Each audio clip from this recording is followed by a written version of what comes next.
Break के बाद स्वागत है आप सबका। और आज हम बात उस बदले की कर रहे हैं जिसको हिंदुस्तान की सेना की तरफ से लिया गया, और यकीन मानिए इसने हर तरफ एक जश्न का मौका जरूर दिया है, लेकिन संभल कर रहना भी होगा क्योंकि हर तरफ हाई अलर्ट भी जारी किया गया है। क्योंकि पाकिस्तान चुप बैठेगा इस बात की गारंटी नहीं ली जा सकती। क्या वो काउंटर अटैक नहीं करेगा, इस बात की गारंटी नहीं ली जा सकती।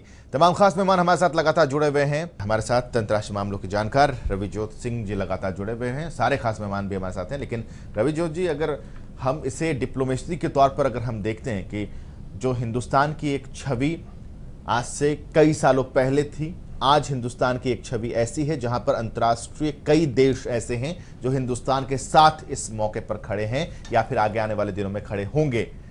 ऐसे में इस डिप्लोमेसी को किस तरीके से समझाएंगे जो एक कूटनीति और तरीका अपनाया गया? देखिए, ये आपने जो क्वेश्चन करा है बहुत रेलेवेंट क्वेश्चन है, क्योंकि डिप्लोमेसी पाकिस्तान के साथ बहुत लंबे समय से चलती आई है। मुशर्रफ ताजमहल भी आए थे, वो डिप्लोमेसी भी हमने देखी थी, और उसके बाद बहुत सारी और डिप्लोमेसी हमने देखी है। अभी मेरे दोस्त बैठे हैं, इन्होंने अरविंद जी ने बोला कि ये एक मोदी सरकार के द्वारा एक दबाव में लिया गया फैसला है। इसके थोड़ा सा विपरीत सोचता हूं मैं।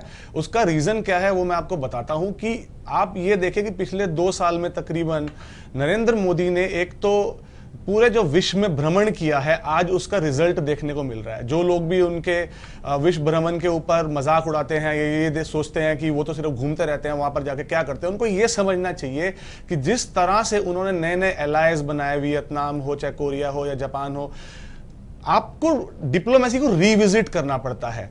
प्लस जब पठानकोट अटैक हुआ था उसके बाद बहुत सारे लोगों को यह शिकायत थी कि पाकिस्तान आईएसआई को हमने क्यों बुलाया, यहां पर हमने उनको क्या करने के लिए बुलाया था। आज उसका जवाब उनको मिल गया है। इंटरनेशनल कम्युनिटी को हमने ये बताया कि देखो, हम इतना कुछ कर चुके हैं डिप्लोमेसी के नाम पे, हम इतना कुछ कर चुके हैं शांति के नाम पर, लेकिन ये अब भी नहीं मान रहे, और अब हमारे पास हथियार उठाने के अलावा कोई और चारा नहीं है। तो वो जो कहते हैं ना, एक ढील दी है बहुत लंबी पाकिस्तान को, उस ढील को पाकिस्तान को जो रोप दी बहुत लंबी, वो पाकिस्तान उसको समझ नहीं सका। डिप्लोमेसी की बहुत अचूक तरीके से नरेंद्र मोदी ने इसका इस्तेमाल करा, और फाइनली जब आज उन्होंने स्ट्राइक किया है, या आगे भी अब पाकिस्तान रिटेलिएट करेगा। हम सबको पता है कि पाकिस्तान के अंदर में पावर का एक सेंटर नहीं है, पावर के मल्टीपल सेंटर है, एटलीस्ट 2-3 सेंटर तो है ही है।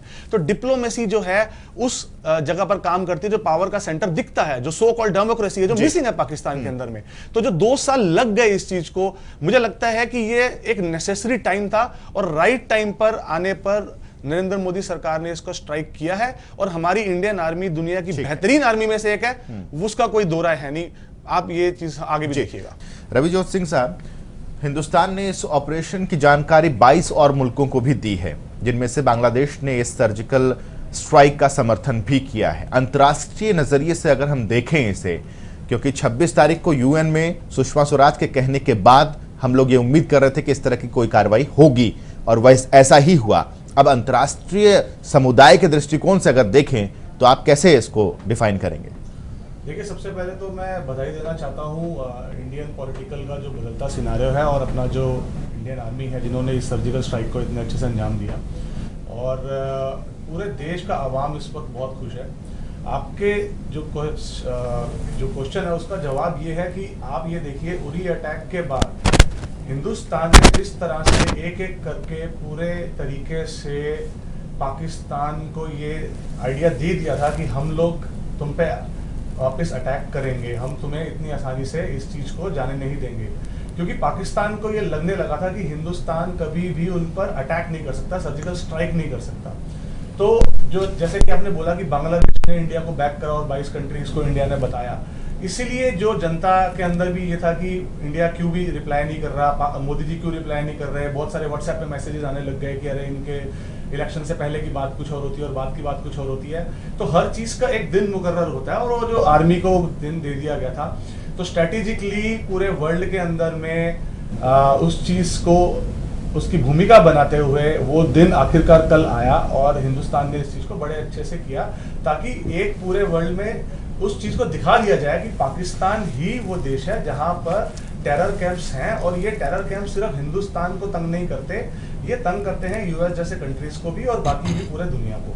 तो एक पूरे स्ट्रेटेजिक वे में एक भूमिका बनाई गई पूरी, जिसके अंदर यूएन वाला भी मामला था। अभी आपने देखा होगा कि ईरान की तरफ से भी पाकिस्तान के ऊपर पे कुछ फायरिंग हुई है। तो ये सब अभी आगे और बहुत कुछ हम देखेंगे, तो काफी कुछ अच्छा चल रहा है। ये इस चीज के लिए हम लोग काफी टाइम से पूरे भारत के लोग चाह रहे थे कि सिर्फ डिप्लोमेसी से बात नहीं होगी, डिप्लोमेसी के साथ साथ हार्ड हिटिंग्स भी होनी चाहिए, जो मुझे लगता है जिसकी शुरुआत आज हुई है।